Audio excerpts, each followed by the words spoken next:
അങ്ങനെ ഞാനും കണ്ട് വാഴ 2. കഴിഞ്ഞ ദിവസം രാത്രി ഞാൻ എൻ്റെ അനിയൻ്റെ കൂടെയാണ് പോയി ഈ ഒരു സിനിമ കാണുന്നത്. സത്യം പറഞ്ഞാൽ ഭയങ്കര റിലേറ്റബിൾ ആയിരുന്നു.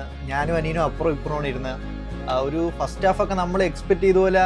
കാര്യം അവരങ്ങനെ കോമഡി ഹ്യൂമർ അങ്ങനെ റീൽസ് ചെയ്യുന്നവരാണ്. അപ്പോൾ അതിൽ നിന്ന് എക്സ്ട്രീം ലെവൽ നമ്മൾ ഫസ്റ്റ് ഹാഫ് ഫുള്ള് ചിരിച്ച് അങ്ങനെയായിരുന്നു. പക്ഷേ സെക്കൻഡ് ഹാഫിൽ നമ്മുടെ ഇമോഷൻസ് അവർ കറക്റ്റ് കയ്യിലെടുത്തിട്ടുണ്ട്. അത് 100% വർക്കൗട്ടായി. ആഷിർ ബ്രോ, അതുപോലെ അലൻ ബ്രോ, നമ്മുടെ വിനായക് ബ്രോ, അജിൻ ബ്രോ, ഇവരൊക്കെ ഒരു രക്ഷയില്ലാത്ത എക്സ്പെക്റ്റേഷൻ അവർ മീറ്റ് ചെയ്ത് അതിന് മേളിൽ അവർ ചെയ്ത്.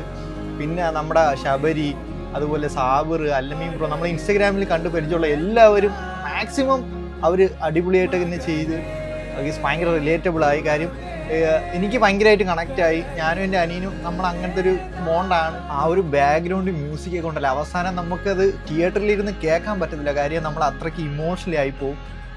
എന്നാലും ബെസ്റ്റ് ഫിലിം ഈ 2025 കണ്ടതിൽ വെച്ചിട്ട്. അപ്പം കാണാത്തവരുണ്ടെങ്കിൽ എത്രയും പെട്ടെന്ന് പോയി കണ്ടോ. അങ്ങനെ താങ്ക് യു വാഴ ടീം. കാര്യം ഇങ്ങനെ ഒരു നല്ലൊരു മൂവി നമുക്ക് എല്ലാവർക്കും തന്നതിന്.